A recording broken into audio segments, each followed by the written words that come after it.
Good morning, everyone. Pete Pardo here from Sea of Tranquility. Welcome to another edition of Favorite Live Album by Year.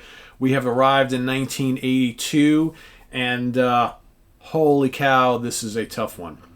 This is, I knew kind of like the mid late 70s were gonna be really tough. I didn't anticipate I would have such a hard decision for 1982, but that is indeed the case.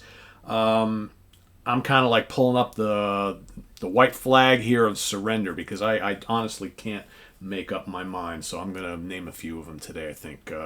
And I think my opinion could change any day on which is my absolute favorite of these five. That's how much I love all of them. I don't know.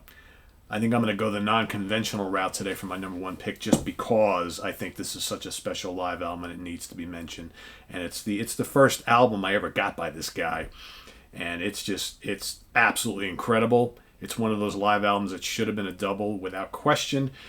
Released 1982, recorded February 4th of 1982 at the Tower Theater in Upper Darby, Pennsylvania. Released on the Columbia label. I'm talking about Demiola, Tour de Force live, smoking jazz fusion. Al on his Gibson Les Paul, playing through a Marshall, just exquisite compositions. You know, he's got Jan Hammer on keyboards with him. You got a couple songs written by Jan in the set list. You got Victor Gozzi on keyboards as well as Jan. You got Philip Sacey on additional keyboards, Anthony Jackson on bass guitar, Steve Gadd on drums, Mingo Lewis on percussion. Man, it doesn't get much better than that. You got Sammy Figueroa also adding some percussion on a couple tracks.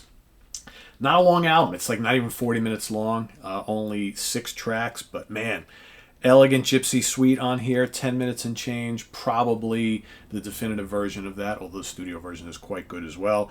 You got a very cool melodic Nina. You've got Advantage, another really great song. This is a Jan Hammer original. There's a couple of his pieces on here. Egyptian Danza. Absolutely exquisite. The guitar playing on this album is just phenomenal, and the keys. Race with the Devil on Spanish Highway completely burns. Absolutely the definitive version of that particular song. And then to finish it off, you got Cruisin', another Jan Hammer original. Loads of fun. Really melodic, bouncy, plenty of extravagant interplay between the musicians. Just a smoking live set. Again, one of those live albums that, man, how was this not released as a double album? Probably because, in 1982, that's not really what they were going for. There's all the guys in the band and what have you. Just amazing stuff. Steve Gadd's drumming, legendary. Can't say enough good things about it. I'm going to pick that today. Like I said, I really couldn't make up my mind here, and I wanted to give props to just an absolutely incredible fusion album, and that's going to be my number one today. My runner-up, I'm going to give props to all of these because I honestly couldn't really decide. Just when I thought I was, making a point for one of them, I came up with another reason to pick another, and then another, and then the other, and I'm like, all right, which way to go? I don't know. Saxon, the Eagle has landed. Killer. Absolutely killer. The band at the height of their powers. This is so amazing. I wore this out when this came out. Again, should have been a double album, but as it is, it's just absolutely amazing. This and Motorhead's No Sleep Till Hammersmith, to me, are probably the two greatest British heavy metal live albums from like the early 80s from this point in time. Just absolutely incredible. Saxon just sounding like a huge band here, and great. Black Sabbath Live Evil. This was almost my number one. It was almost my number one. Could it be? If you ask me tomorrow, it could be my number one. I love this. I loved it when it came out. I, prefer this then and now to Ozzy's Speak of the Devil. They both came out right around the same time. I'm not really into that. This is just tremendous. I don't mind hearing Ozzy singing Dio singing the Ozzy classics. I think he does a pretty good job on songs like, NIB and Children of the Grave. But then you got, fantastic renditions of Neon Nights and Mob Rules and Children of the Sea and Voodoo and, of course, Heaven and Hell. Yeah, It's great. I love it. I know people complain they're not crazy about the production, the set list, blah, blah, blah. I think Ronnie sounds amazing on here. The whole band is just absolutely on fire.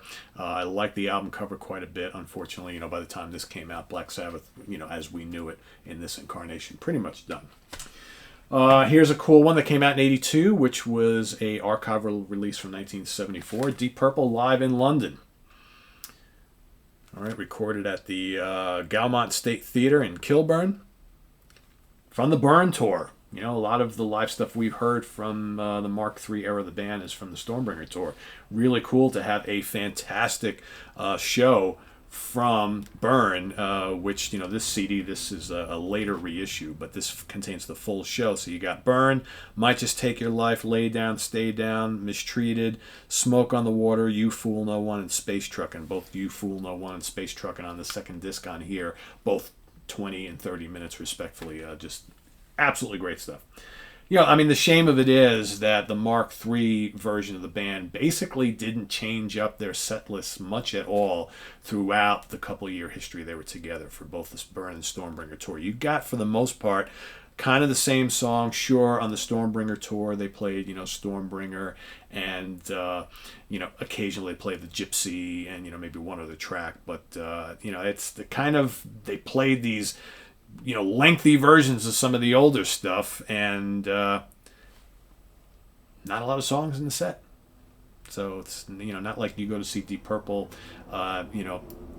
more recent times, and you're going to get like probably a dozen songs or thereabouts. But back then, even like on some of the Mark II tours, you got these lengthy versions of some of their songs, and the set list not comprised of a lot of different tracks, right? So, but awesome nonetheless. This was the time in Deep Purple where they did a lot of stretching out, a lot of jamming. This is no exception, but absolutely amazing.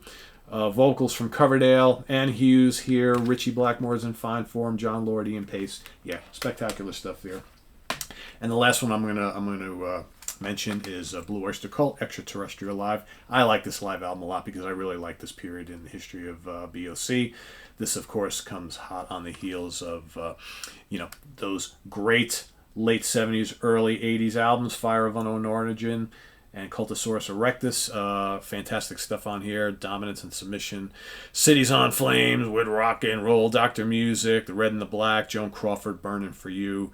You got Roadhouse Blues, which got a lot of attention back in the day when they released this album. In fact, some of this was recorded at the Mid-Hudson Civic Center in Poughkeepsie, New York, which is half hour from me. Black Blade, Hot Rails to Hell, Godzilla, Veterans of Psychic Wars, ETI, and Don't Fear the Reaper. It's a really solid live album. Blue Oyster Cult has, their first three live albums, On Your Feet, On Your Knees, Some Enchanted Evening, and this one, all really, really strong. You can probably, everybody favors one over the other, but all three of them are quite good. I remember, playing this a hell of a lot back in the day. So there you have it. I know I said I wasn't going to do this, but I sat here last night and this morning trying to make up my mind, and I was like, fuck it, I'm just going to mention all of them because I can't decide. So today you get an extra dose. BOC, Extraterrestrial Live, Deep Purple Live in London, Black Sabbath Live Evil, Saxon the Eagle Has Landed, and my number one pick for today is going to be Al Di Meola's Tour de Force Live. In the comments below, please pick your favorite from 1982 and your runner-up. If you want to cheat like I did, go right ahead. Nothing I can do to stop you from doing that, right? So thanks for watching. Tune in tomorrow for 1983. We've got, I honestly, guys, I was hoping to get to a What's Hot with Sea of Tranquility episode, at least one today. Don't think it's going to happen. I've got, maybe tonight I've got one new release that I've listened to a couple times that I'm almost on the periphery of being able to kind of discuss it. So you may get that later on this evening. If not, I'll have a few for you next week. It's been crazy. My day job has been pretty nuts. I got a lot of meetings today, and I just, my kind of time has been occupied doing other things, and plus we've got a lot going on here in the channel. So trying to get ready for ranking shows and all this kind of stuff. It's been a little difficult to get to some of the newer things that I want to listen to, and I've got a stack here. So so you may get one today. If not, you'll get a couple extra next week. So but stay tuned. Tomorrow we've got the Monsters Den tomorrow night, where we're going to be talking about some of those sequel stinkers, right? So horror sequels that suck. Friday morning at the Funhouse, Martin Popoff and I will be talking about our favorite hired guns. And on Sunday, you've got album homework assignment. Louis Nasser going head-to-head with Chris Allo. So a lot of fun stuff happening on the channel. And then, of course, we've got Hudson Valley Squares coming back on Monday. Fun show. We had many requests for this over the months and weeks. It's like, Pete, how about having the Squares talk about their favorite, like, rock and roll movies, right? So those rock and roll comedies or rock and roll dramas or biopics or documentaries, right? So we're each going to kind of put together our favorite rock and roll films, and we're going to talk about them on Monday night. So stay tuned for that, and a lot more coming up on the channel. Thanks for watching. Visit us on the web at www.seatranquility.org. We're on Facebook, we're on Twitter, of course, we're here on YouTube all the damn time. Please subscribe. Hit that subscribe button if you haven't already, and at the same time, click the notification bell so you get alerted of all of our content. If you want to make a channel donation, please consider hitting up the Ko-Fi link below so we can use your donations to continue to buy lots more music and movies and things to talk about here on the channel, fill in catalogs, do more ranking videos, that sort of thing. So that's what all that goes for. Occasionally buying new upgrades to the equipment. Just got this brand new Logitech camera a couple weeks ago. I've been using that. I really like the picture quality. It's nice and crystal clear. And we got the link to our merch page below. Also, take a look there. See if you like any Sea Tranquility shirts, t-shirts, hoodies, hats, all that sort of stuff. We got a lot of different styles, a lot of different designs. Wear your SOT gear proudly out in the public and spread the word of what we're doing here. And also the link to seatranquility.org, the webzine that is celebrating its 20th anniversary this year. So thanks for watching, everybody. See you real soon here on YouTube all the damn time. I am Pete Pardo. Take care. Bye-bye.